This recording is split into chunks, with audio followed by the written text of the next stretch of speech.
Ingin bertanya, kan tadi ada berbagai sikap yang diantaranya itu cinta karena Allah, sayang karena Allah. Ya, yang jadi pertanyaan itu bagaimana cara mempraktekkan kita itu bencinya karena Allah, membenci karena Allah itu bagaimana? Ya, ya. Pertanyaan yang bagus. Jadi seorang mukmin yang sempurna imannya itu adalah orang itu sayang, cinta karena Allah, kemudian benci karena Allah, bahagia karena Allah, sedih karena Allah, memberi karena Allah, tidak memberi karena Allah.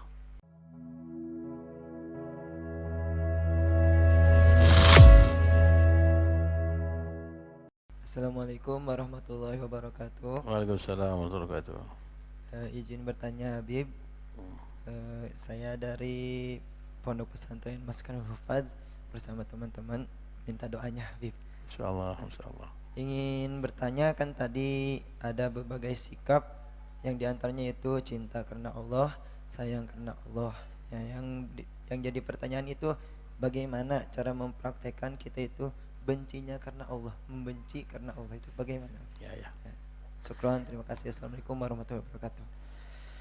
Pertanyaan yang bagus.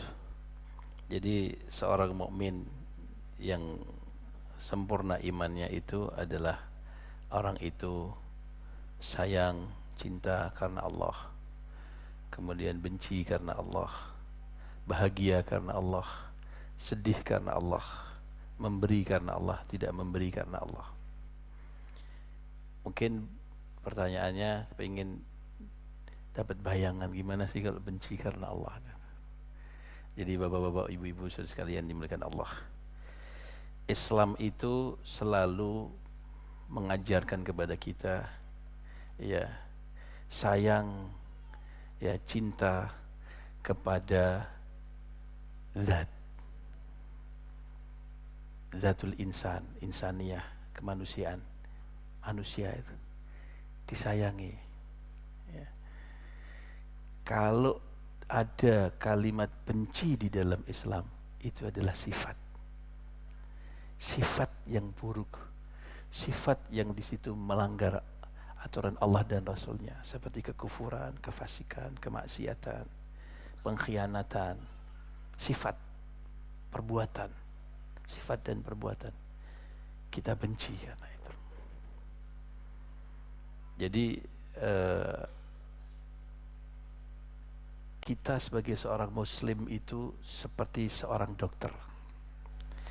Dokter itu akan perhatian, menjaga perasaan, menjaga pikiran, menjaga jasad pasiennya. Bahkan mungkin dia akan selalu berinteraksi yang baik kepada pasiennya. Ya. Tapi dokter itu benci dengan penyakitnya. Benci dengan penyakitnya. Sehingga dia akan berusaha untuk mengobati penyakit itu. Tapi kepada pasiennya, dia akan membesarkan hatinya, memberi semangat, kemudian yatalattaf pada pasien ini. Ya, tapi pada penyakitnya dia seperti itu. Demikian juga sifat Rasulullah SAW dan para sahabat-sahabatnya. Beliau itu kepada Yahudi, kepada Nasrani, bahkan kepada kafir Quraisy yang menyerang beliau dan ingin membunuh beliau, beliau tidak benci pada zatnya, tapi benci dengan sikap kekafirannya. Maka Rasulullah ngerangkul kepada mereka. Ada satu orang ini setonnya kafir Quraisy. Setonnya kafir di satu kabilah, artinya banyak bunuh, ya banyak bunuh, banyak ganggu para sahabat dan sebagainya. Setelah dalam satu peperangan, orang ini ketangkep, ya, cuma namanya lupa saya itu orangnya. Salah satu kepala kabilah ketangkep. Sahabat Nabi, ya tidak dibunuh orang ini, tapi diikat di tiang masjid, diikat di tiang masjid. Setiap kali datang sama Rasulullah, ya diajak orang masuk Islam. Kali kok sudah tidak di tempat yang salat, dititipkan oleh salah satu dari sahabat pesan Rasulullah, kasih makan yang terbaik untuk orang ini, kasih makan yang terbaik untuk orang ini. Sehingga sahabat itu kan tawanan ya, tawanan, diberi makan lebih enak daripada makanan dia dengan istri dan anaknya. Kira-kira penjara di dunia ada yang kayak gitu enggak, Pak? Penjaranya lebih enak daripada pimpinan penjaranya. Makanannya penjara, orang yang di penjara lebih enak dari yang duduk dah. Ini Rasulullah pesan ini, kasih makan yang terbaik, minimal sama dengan kamu. Nah, kemudian nanti waktu-waktu sholat tidak tengan lagi, diikat situ. Setiap kali Rasulullah datang, masuk Islam ya kamu ya. Subuh ketemu, masuk Islam ya? Enggak. Setelah 3 hari orang ini dilepas sama Rasulullah. Udah kamu pulang aja.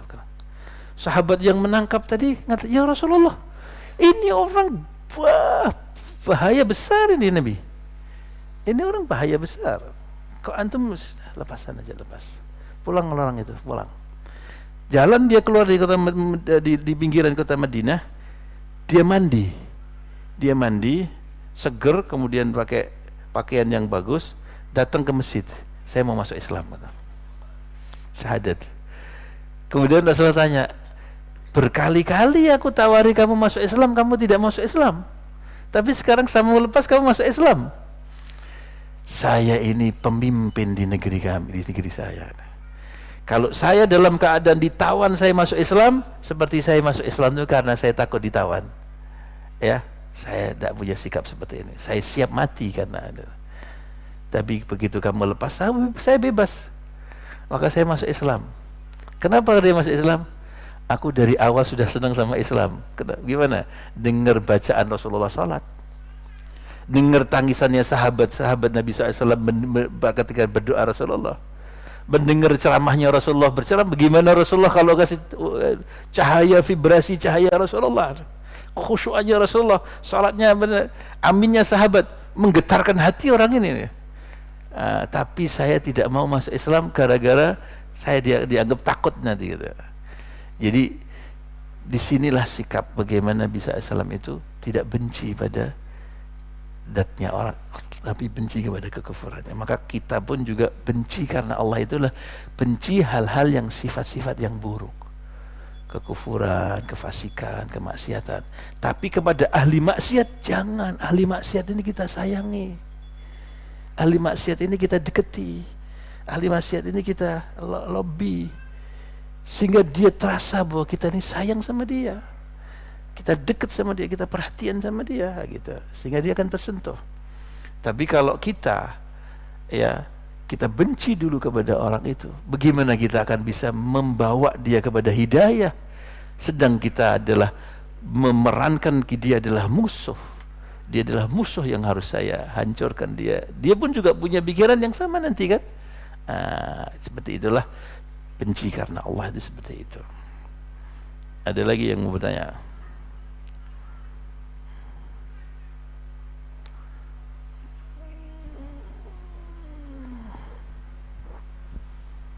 Assalamualaikum Abid, izin bertanya. Saya yang bertanya, kata Rasulullah kan di akhir zaman ini bakal banyak fitnah besar kan. Nah, bagaimana solusinya gitu Habib untuk umat yang masih awam gitu agar kita tidak bingung? Seperti contohnya kan para ulama saja banyak yang dibenturkan gitu, banyak yang difitnah lah ahli baitnya gitu. Bagaimana solusinya Habib sebagai umat yang awam gitu? Terima kasih Habib. Ya. Jadi memang sudah nanti kita akan membaca hadis-hadis Nabi SAW yang berhubungan dengan tanda-tanda hari kiamat itu. Memang setiap perubahan dari zaman ke zaman akan terjadi fitnah semakin besar, semakin besar, semakin besar, semakin besar. Fitnah yang dulu itu merupakan fondasi dari fitnah yang akan datang. Akan muncul fitnah lagi, fitnah ini untuk fondasi yang berikutnya. Akan fondasi berikutnya terus sampai nanti muncul fitnah yang terbesar, yaitu datangnya Dajjal. Dajjal itulah fitnah akhir zaman yang terbesar. Karena Dajjal itu akan diberi oleh iblis dan seluruh bala tentaranya ilmu sihir. Jadi ilmunya iblis yang banyak itu dikasih sama dia, kasih ke dia. Dan Dajjal itu adalah punya namanya Masih, Al-Masihud Dajjal. Masih itu artinya menyapu dunia. Artinya menyapu dunia, tidak ada RT yang tidak didatangi, tidak ada RW tidak didatangi, tidak ada desa yang tidak didatangi, semua akan datang, termasuk masuk ke Bintaro sini nanti dia. Ya, masuk kampung-kampung sektor 1, sektor 2, sektor 1A, 3A itu didatangi semua sama Dajjal. Sudah di Masih. Dan dia akan mendemonstrasikan kehebatan sihirnya itu. Maka kata Nabi, nanti ada bagaimana cara menghadapi Dajjal itu. Di antaranya tiap malam itu membaca ya awal dari surat Al-Kahfi dan akhir dari surat Al-Kahfi, baca supaya kita terhindar dari Dajjal. Baca doa ya di tasyahud akhir itu, wa na'udzubika min syarri fitnatid dajjal, itu dibaca supaya kita selamat. Kemudian nasihat Nabi, apabila muncul itu Dajjal, jangan sekali-kali fudul katanya. Fudul itu pengen tahu.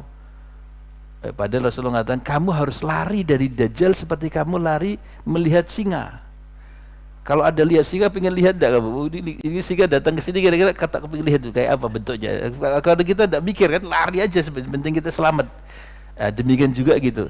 Karena kalau kamu ingin lihat, begitu kamu lihat, kamu mesti ikut. Kamu mesti ikut. Bahkan Dajjal itu tidak akan bisa masuk ke Mekah dan Madinah. Karena begitu masuk di wilayah haram Mekah dan haram Madinah sudah ada malaikat-malaikat yang menjaga, dan dia lihat membawa pedang, membawa tombak, dia maju satu langkah dipedang sama malaikat itu, ditombak malaikat. Dia tidak bisa balas, tidak berani dia. Tapi dia tidak kehilangan akal. Dia naik gunung di luar Mekah yang paling tinggi, kemudian dia teriak. Jadi jasadnya tidak masuk Mekah dan Madinah, tapi suaranya masuk dia. Siapa yang dalam hatinya ada nifak, maka kesedot suara itu dia. Keluar dari Mekah dan bergabung dengan Dajjal. Keluar dari Madinah Munawwarah, keluar menggabung dari Dajjal. Sampai dasarnya suaranya saja bisa gitu. Jadi begitu para jamaah, fitnah yang besar. Maka bagaimana kita menghadapi hal-hal yang fitnah yang seperti ini? Tidak ada jalan lain kecuali kita belajar. Harus belajar itu. Lah kalau kita kalau belajar, cari fas'alu ahla dzikri in kuntum lam ta'lamun. Tanya kepada ahlu dzikir. Ahlu dzikir itu ahlu wirathah. Ahlu wirathah nabawiyah. Maka ilmunya Islam ini adalah ilmu syariat, ini adalah ilmu nabawi, ilmu abawi, dan ilmu syar'i, bukan akli dan wad'i atau kebayangan. An-nabawi maknanya semua bersanad kepada Nabi. Syar'i adalah Quran dan hadis dan tuntunan Allah dan Rasulnya. Abawi adalah dari aba dari orang tua ke orang tua. Orang tua ke orang tua itu apa? Adalah rohaniyah, guru rohani. Jadi bapak kita itu kan 3 orang. Bapak kita adalah orang yang menjadi sebab kelahiran kita, adalah bapak. Jadi orang yang menjadi sebab kelahiran istri kita adalah bapak mertua. Kemudian bapak yang ketiga adalah orang yang mengajari kerohanian kepada kita, menuntun kita kenal kepada Allah dan Rasulnya, itu bapak kita, bapak rohani kita. Nah, abawi itu, maka Islam ini kalau kita belajar harus dengan sanad. Karena ini adalah hubungan rohani ya, bukan akli, bukan hubungan otak ini hubungan rohani. Sanad. Kita untuk bisa baca Quran dengan benar, maka melafadzkan Quran ini harus dengan guru yang dulu ini guru diajari gurunya sampai kepada sahabat Rasulullah, sampai kepada Rasulullah. Lafadz Al-Quran dan lafadz hadis dengan sanad, Ya, itu nama 1. 2. Setelah kita bisa melafadzkan Quran dengan benar, makharijul hurufnya benar, tajwidnya benar, panjang pendeknya benar, wakaf-wakafnya itu benar, dengan guru ya, bukan dengan. Kalau sekarang ini ada orang menjajah Quran dengan latiniah Pak, ya pasti salah semua ya, tak mungkin bisa benar ya, karena dia baca Latin tidak ada gurunya lagi ya. Rasulullah saja berguru kan dengan Jibril alaihissalam ya, dan darusan setiap waktu Ramadan dengan darusan. Kemudian yang kedua, kita harus memahami makna lafadz Al-Quran dan hadis itu dari guru kita. Hadis sudah kita baca dengan benar, maknanya apa sih ini? Yang saya harus pahami apa ini? Harus dari guru. Guru dulu dari gurunya, guru dari gurunya, guru dulu sampai Nabi Muhammad. Jadi tidak boleh pemahaman dari otak kita sendiri, dari pendapat kita saja. Ini ada sanad, pemahaman, pengertian, makna. Yang ketiga, cara ngamalkan. Sudah paham, sudah ngerti, gimana sih aplikasi dalam hidup saya? Praktek saya gimana? Harus dengan guru, tuntunan. Oh begini caranya, begini. Dituntun, lihat bagaimana beliau. Harus dengan sanad. Kemudian yang keempat, cara menyampaikannya. Setelah kita mengamalkan, bagaimana cara kita menyampaikan, menyuguhkan kepada masyarakat ini, kepada menyebarluaskan itu, mendakwahkan, harus dengan tuntunan. Kalau enggak, kita nanti salah. Dan salah mendapat jadi fitnah nanti. Menyampaikan agama tidak sesuai dengan tuntunan. Begitulah kita harus. Lah, ada orang yang seperti ada, tidak mungkin tidak ada. Ahlu warathah. Karena orang di zaman bagaimana ila yaumil qiyamah, ada orang-orang yang memang sudah fadzalika alaihimus sawabiq. Orang yang demi ini sudah tercatat. Ini ada orang sudah tertuntun, orang ini faham dengan lisannya, faham dengan hatinya, faham dengan perbuatannya terhadap agama. Maka ini Allah fas'alu ahla dzikir, tanyalah kepada ahla dzikir. Ini ahla dzikir. Masa Allah suruh kita bertanya tapi orang ini tidak ada? Ya ada. Kamu harus cari itu orang, ada. Tidak mungkin tidak ada. Kalau kita awam tidak ngerti, tanya pada orang itu. Dan ulama yang seperti ini adalah ahlu amanah Pak. Hati-hati dia, hati-hati. Ahlu amanah. Kenapa? Kalau dia salah memberikan contoh dan memberikan tuntunan kepada umat, dia bertanggung jawab langsung dengan Allah Ta'ala. Bertanggung jawab langsung dengan Allah.